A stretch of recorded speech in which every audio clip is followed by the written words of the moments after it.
Attack states, doing damage, receiving damage can be kind of tricky sometimes in a game, especially a Metroidvania like this. But in today's video, we're going to build a slick and simple modular attack and damage area system. So you can see that my player here has a little attack area that I can activate. I can't damage the green square, but I can damage this blue one. We'll show you how we set this up, how to connect them, how to make it so it's easy to flip and implement the audio, and more. Hi, my name is Michael. Join me as we build an epic Metroidvania game in Godot 4 using GD script. This is the Metroidvania Forge.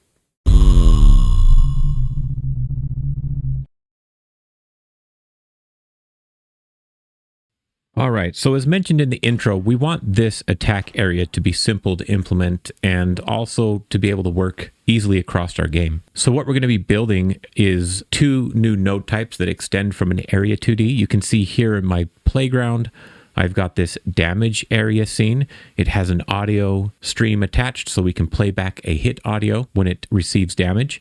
And then additionally in my player scene here, I've got this attack area, and you can see it has a damage value associated with it, so it knows how much damage to deal.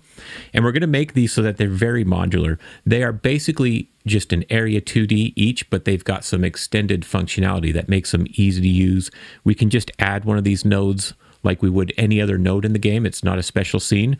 Okay, it has some pros and cons, like there's some configuration required to make these attack and damage areas work, but it's minimal and they're going to be really straightforward to use in general. On top of that, some of the things I mentioned, our attack area is going to be able to be flipped easily. We can activate it for a specified duration, so that way it's going to be easy to sync with our attack animations. And it's going to be smart, so it will only deal damage to other damage areas that it detects, okay? I hope that I bring this concept together in a way that's both educational to you guys, but also flexible and robust enough for you to keep using throughout the rest of your game development of this project.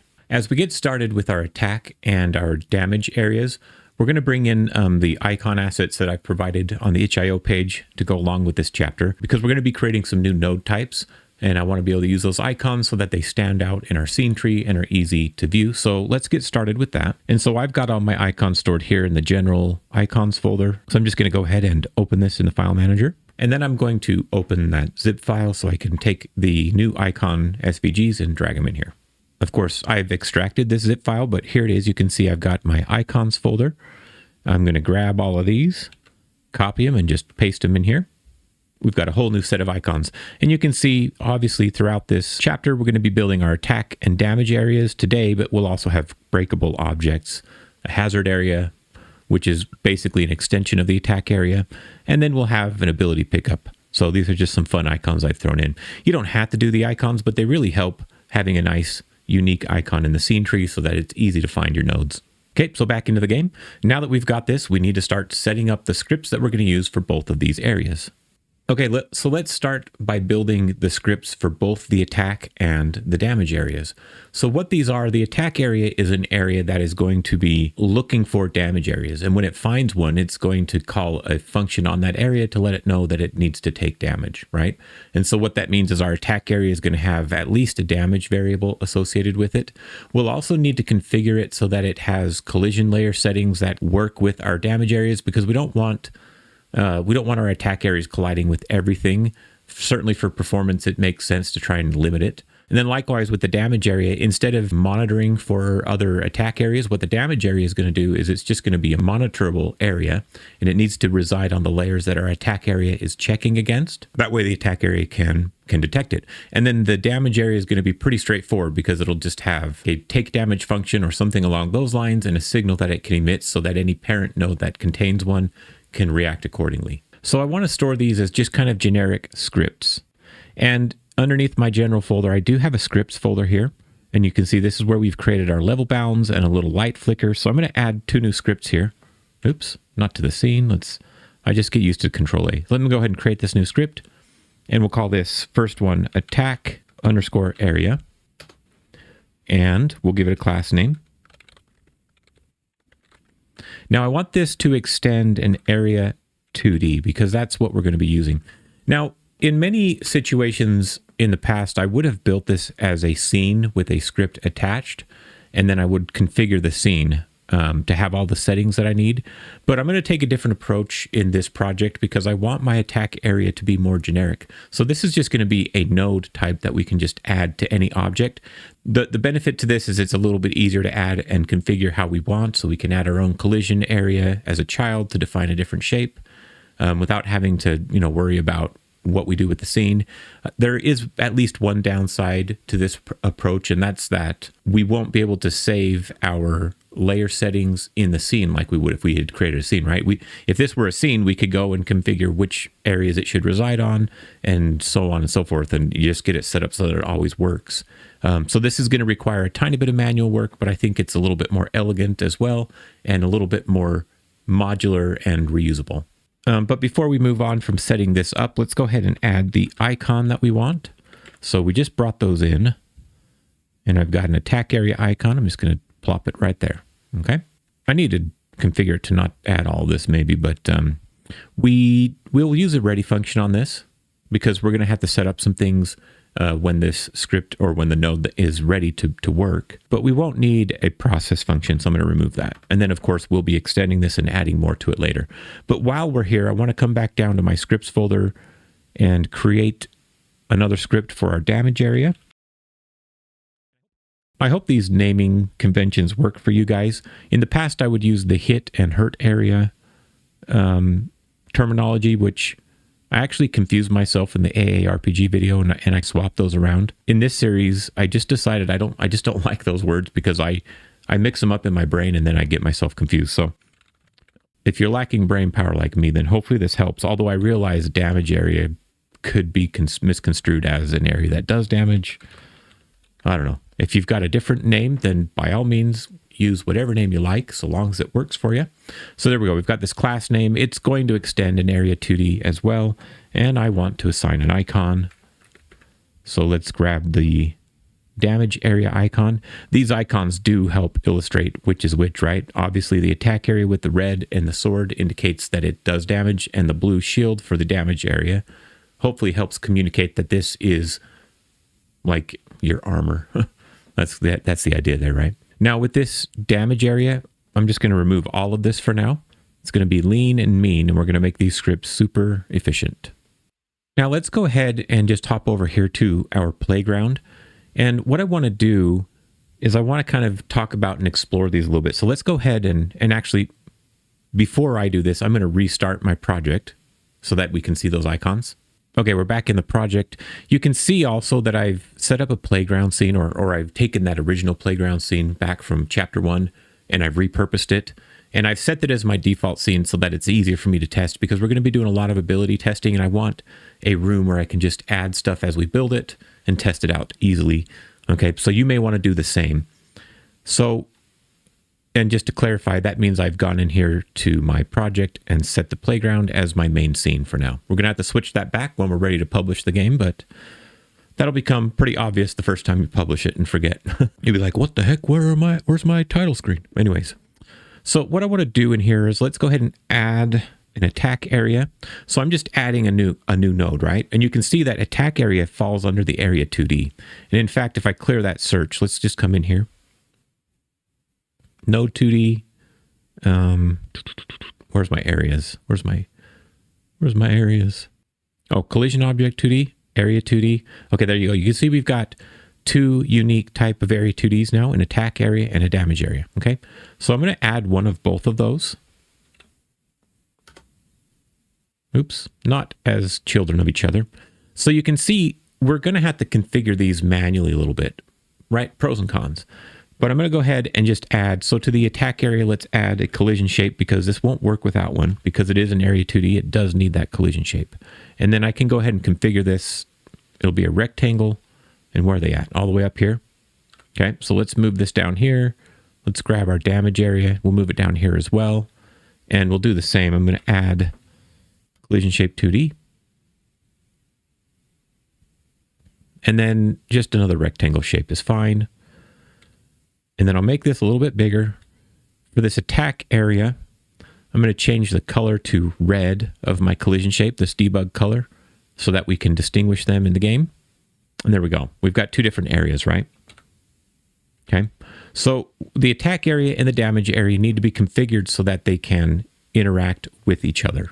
Now, one of the settings that I've already mentioned that we will want to adjust is the monitoring and monitorable, but we can set these ones in code because those ones are going to always be set the same way depending on the type of area, okay? So we can actually configure both of these scripts to do that if we want to. So for example, we can come into attack area, script, and in our ready function, we could just set this up so that it configures those values how we want them to. So I'm going to say, let's see, monitorable equals false because this one is only monitoring other areas. And then we'll just make sure that we manually set monitoring equal to true. Okay. So now this is configured to only do one, not the other. Now you could also in this script tell it which layers to be on. I'm not going to do that because I want the area or the layers that it detects to be different if it's a player's attack area as opposed to an enemy's, right? We want our enemies to be able to attack the player and the player to be able to attack the enemies. Okay. So now you could obviously make a game where it's interchangeable, you know, like if players can damage players and enemies can damage other enemies, and then you could put them all in the same layer. That's really a design decision choice rather than, you know, a programming choice. But I'm going to go ahead now and just kind of come back here.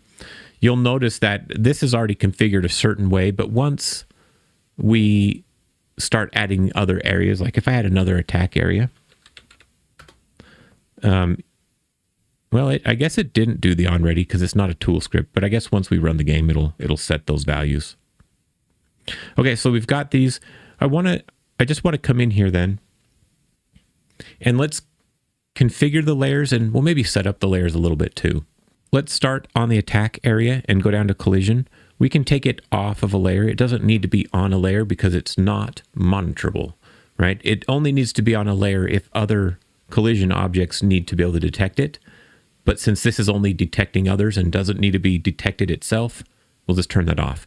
And I'm going to turn off this layer mask, and I'm going to come in here and I want to edit the layer names because I want to create some new layer names. And we're going to populate the layer names that we're going to use for the rest of the chapter, at least as far as it comes to being able to do damage or receive damage. And so we'll come in here, layer 6, we'll call this enemy. Layer 7, let's call this breakable. And then layer 8, I'm going to call this a slam breakable. Okay. So we have essentially 4 different layers that we can use for collision detection. It's going to be very useful for our attack areas. Okay. So I'm going to close that. Now that I have that, let's assume that this attack area is the player's attack. Then what we would do is we would turn on enemy and breakable, right? That means this can hit enemies and breakable objects. Okay.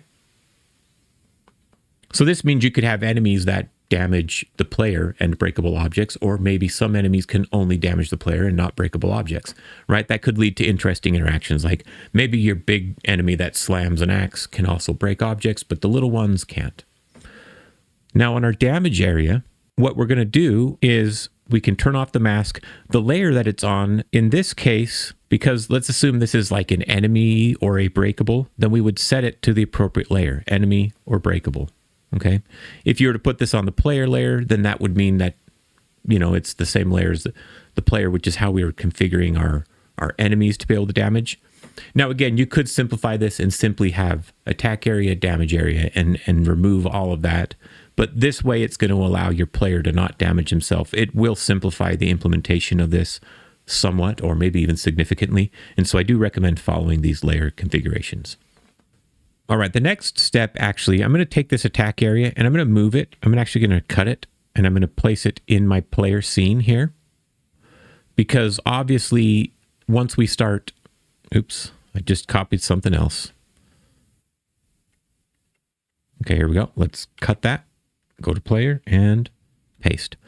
What was I saying? I need to recenter this too. What we're going to be doing eventually is this is going to become like the area that shows where his sword is attacking or something like that. For now, I'm just going to place it on the player. We'll treat him like an enemy, like anything he touches takes damage, right? Which is not obviously how we want it in the long run, but it's a good way to start testing this. Okay, so now we've got this shape, which is an attack area, and it's configured still to be detecting enemy and breakable layer objects. And then in our scene, we've got this one damage area, which is on the enemy layer. Okay, let's go to our scripts again.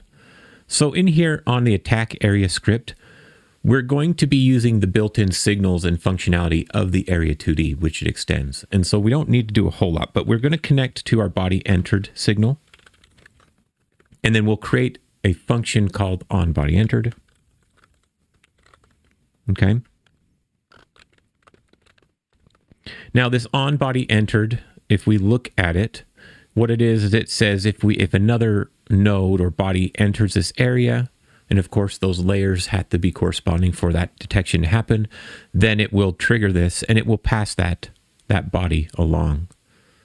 Now, one thing that some of you may have caught on to that are a little bit more experienced is I've set up my damage area to be an area, not a body. So this technically will not detect the damage area, but don't worry, we'll get there in just a second.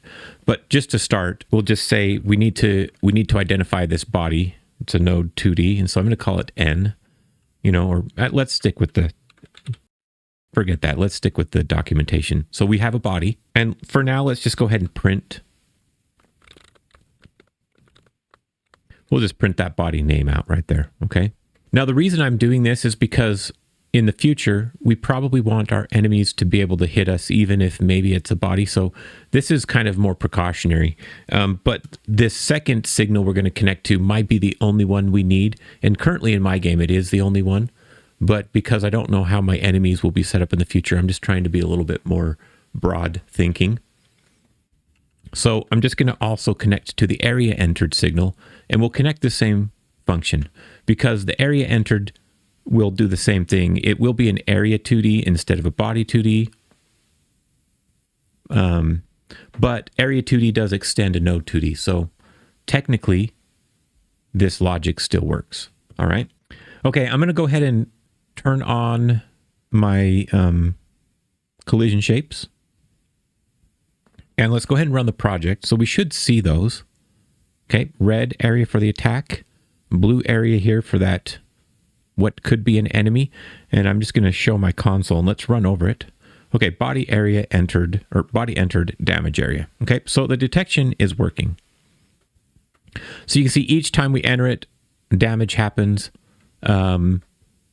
Staying over the area does not continue to do damage. There's no continuous damage, which we don't need this to do. Okay, but that proves that the basic detection is set up properly, my layers are correct, and the area and body detection code, that signal connection is working. Okay, now I want to set up a second scenario here. So let's pretend that we have just a regular area 2D, and let's just go ahead and duplicate this collision shape and plop it in there, and then we'll drag this one over here. Okay, so we'll have one on the left. And I'm going to change the color of this just so it's easy to remember. Okay, so this will be green. Okay, maybe this green item is an area 2D. It's not a damage area. It's an area 2D. But let's assume that it also lives on the enemy layer for some reason. Then what should happen is we should be able to detect collision with both of those. Okay. Damage area. Oh. It's not actually detecting that one. Let's see. What did I do? What did I do here? Oh, I set this mask to layer 6. I need the layer to be layer 6. There we go. Okay, we should have had a damage area pop up on that one. Yeah, body entered. Boink, boink. Okay, so you can see I can detect both of these. And that may be fine, but there is going to be a very key difference because any general or standard area or node isn't going to have the functionality to be able to receive damage or to know that it needs to take damage. So we do need to differentiate that. And so what I'm going to do here, and this is going to be even more obvious later, but in our attack area, instead of simply trying to damage it just because it entered, we're first going to do a check. We'll say if body is damage area. Okay.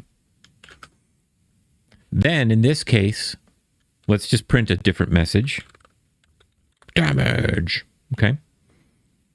So what we're doing here is we're checking against a type. So we've got a body, a node 2D, and we want to know, does this have the class type of damage area? Okay, so if it's a regular area 2D, that's not going to be true. That's going to be false. So let's run this again. Now, let me shrink this so we can see.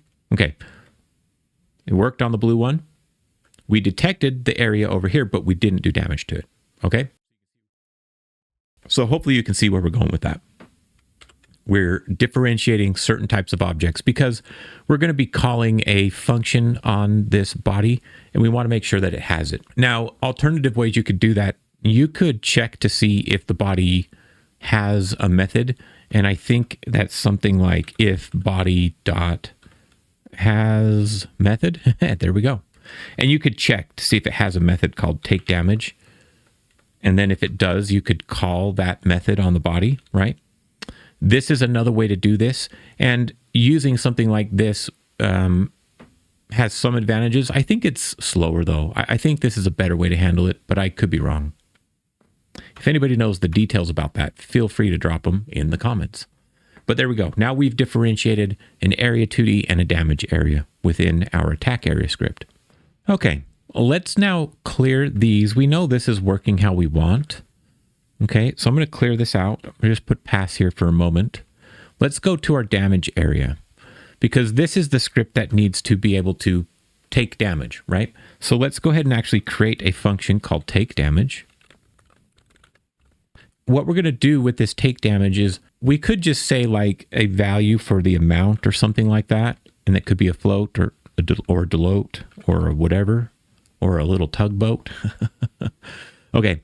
But what I want to do is something different because I want this to be easy to extend in the future. And what I mean is let's say our attack area, like 2 months down the road, we're working on it and suddenly we add like a modifier, like is it a fire damage, is it lightning damage, or maybe we have like different knockback strengths and different things that we want to add. What we want to avoid is making it so that anywhere that we handle damage, we have to go back and change the code to now pass in a different set of parameters, right? So like in our previous episode where we were using that hit particle settings to make sure that it's a little bit easier to configure our hit particles.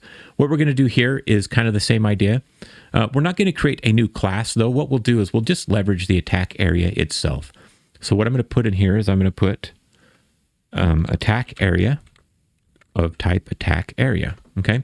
So when I take damage, I'm going to pass in the attack area object.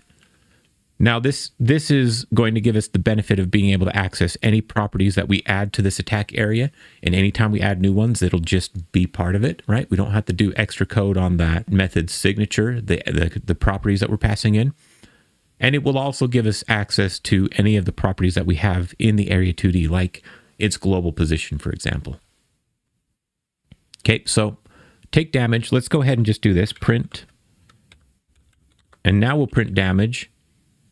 And then, you could print the attack area's name or something like that. Okay.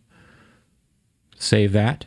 So what we need to do over here then, when we have our body entered on our attack area, if the body is a damage area, then we know we can call body dot take damage. And we just pass in self. Okay. So with that, let's run one more time.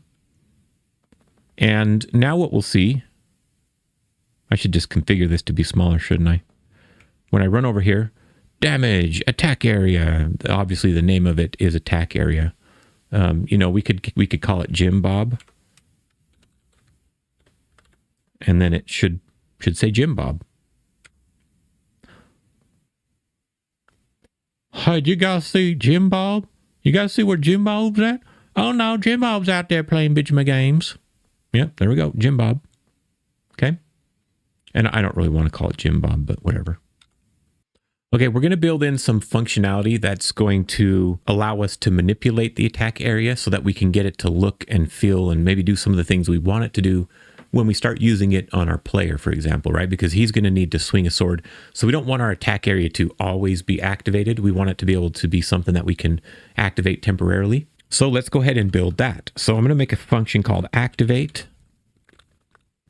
And I want to be able to maybe choose how long it should be active for. That should be maybe a base functionality of this. So I'm going to give it a duration, which is a float, but I am going to default it to 0.1. So it's only going to be active for 1/10 of a second. And then here's what we'll do. We just simply have to change the monitoring and monitorable values, I guess, or or just the monitoring value. That's the only one we need to change. But I also want to change the visibility so that we have visual feedback while we're debugging, okay? So let's do this. Let's start by making the visibility of this false when it's ready. Okay, so what that means is when we run the project, we can't see the attack area anymore. It's hidden.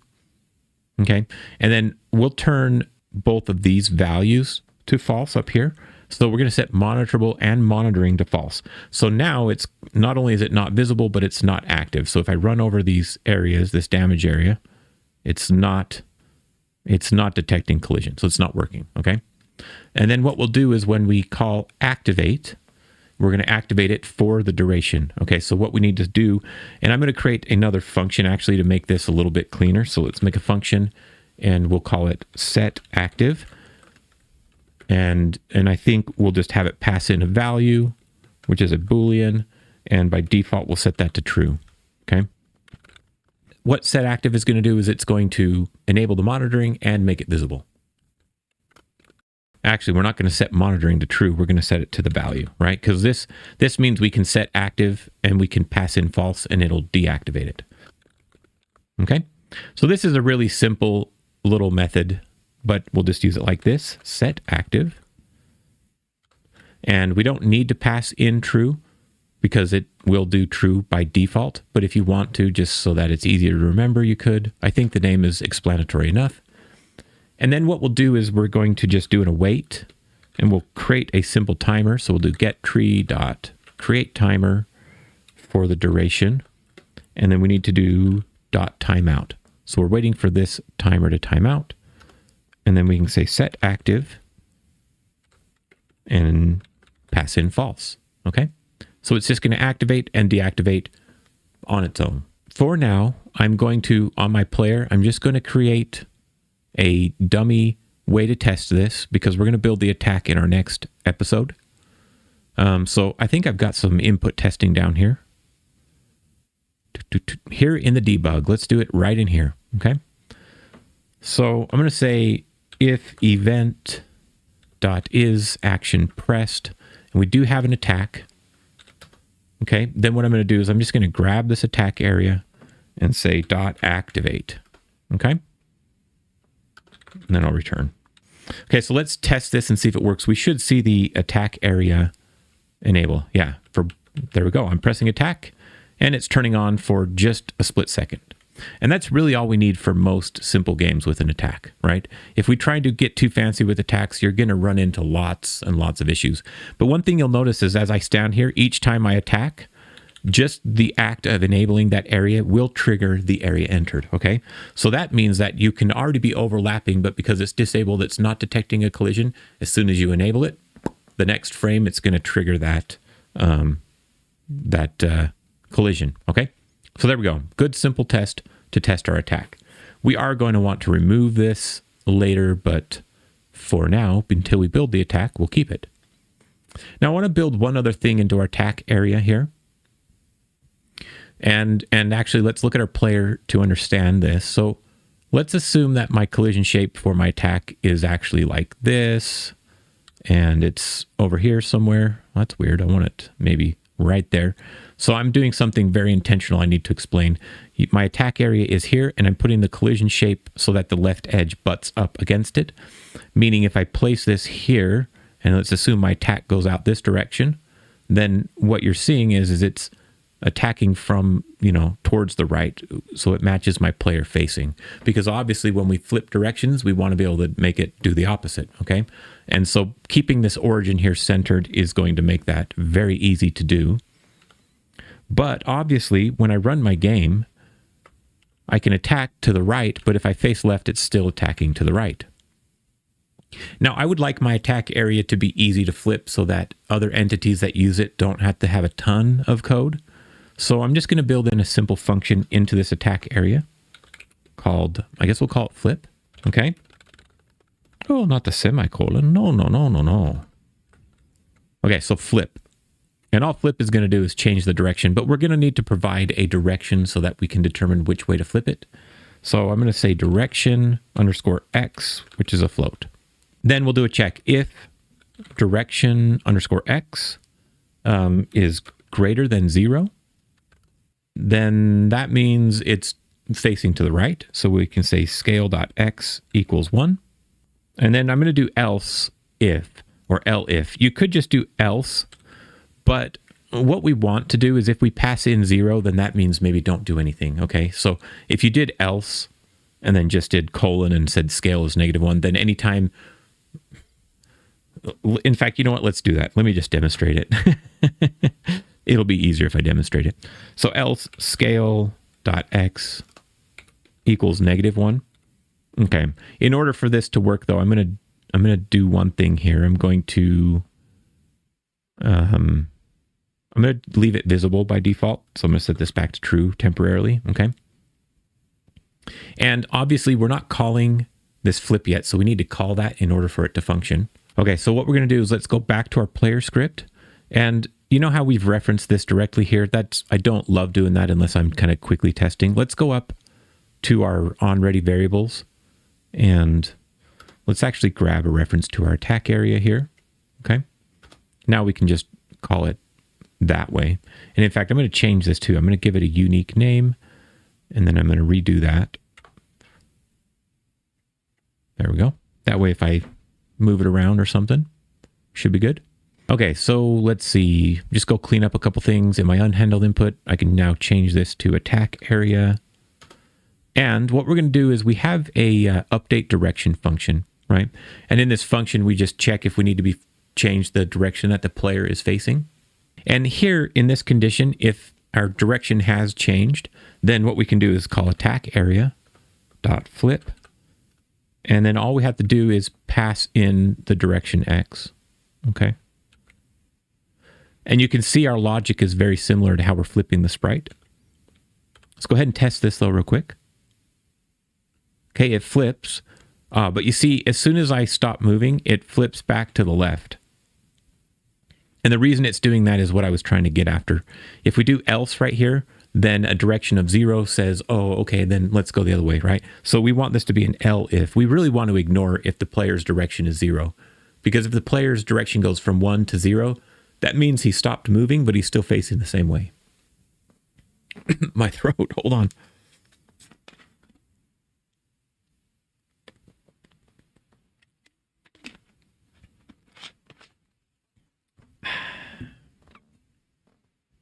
Gotta love them Diet Dr. Peppers.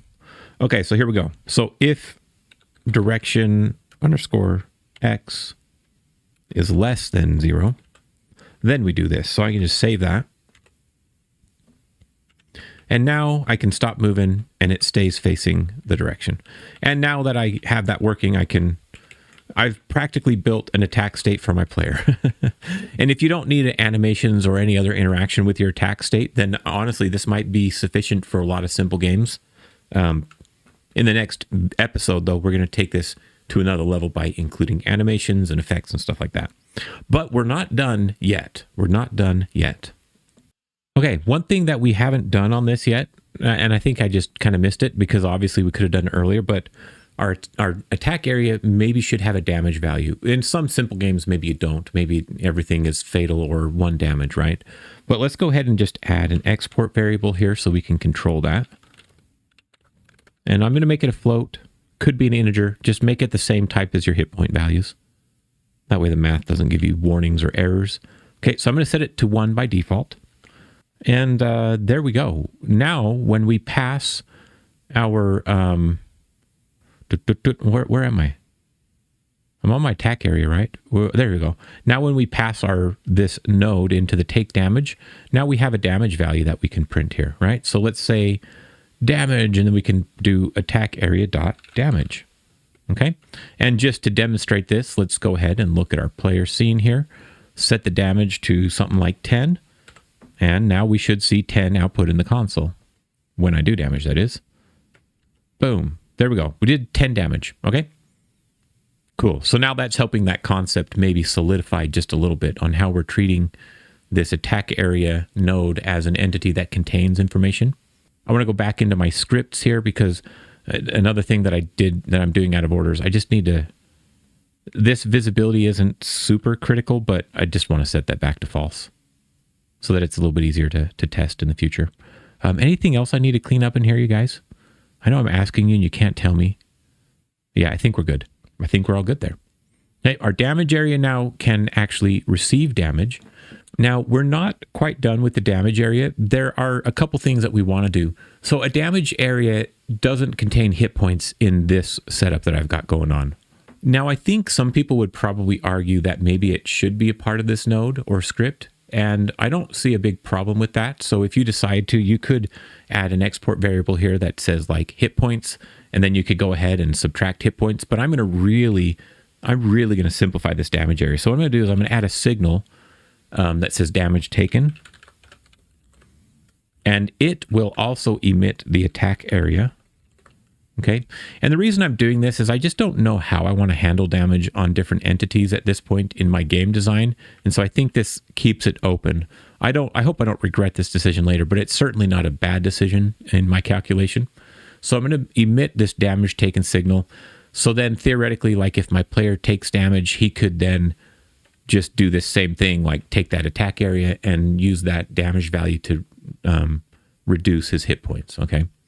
And in addition, I want to export a variable. And this variable on the damage area is simply going to be an audio stream. Okay, because I want to be able to play a sound effect, and maybe it's different depending on the type of damage area I am. Okay, so then what we can do here is instead of printing this, we can now emit the damage taken signal. So we can go damage taken dot emit, and we just need to emit the attack area. Okay, and we can check if we have an audio file, and if we do, we can play it back. And I'm going to use our audio global that we've set up. And what is it? Play spatial sound. We can play the audio, and we need to provide a position. So we can just get our global position. Okay. Then what we can do is let's just go into our playground, and I'm going to take this area 2D, not that one, the damage area, and let's load a sound effect. I don't have a sound effect, do I? Let's bring in our sound effects. What the crap? Why didn't I do that before? Okay, so down under general, I'm actually going to make a general audio folder here too. So I'm going to create a new folder called audio.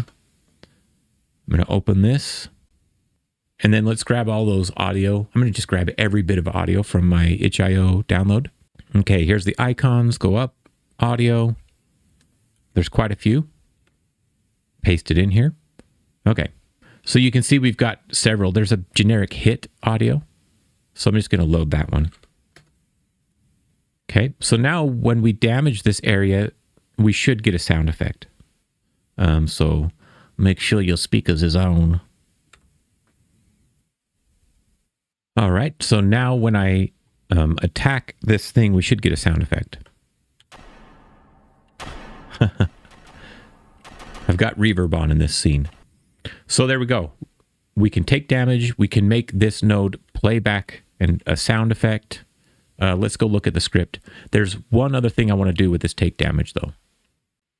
Now that last thing I want to handle is I want to make it so that my damage area can be made invulnerable temporarily, okay? So much like we're activating our attack area when we need it to do damage, maybe you have the need in your game to make it so that the player or even an enemy becomes invulnerable or can't take damage for a brief period of time, probably to make it so that you can't spam and hit them, you know, in sequence too quickly with certain abilities or who knows what reason, but we want to be able to do that, right?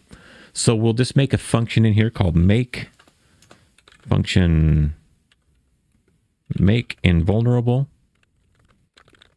Okay. And just like in our attack area, we're going to have a duration. I'm going to set it equal to 1 second by default. Okay. Now what this is going to do is we can really just disable this entire node during the duration of this, and it won't receive any, you know, take damage or anything like that.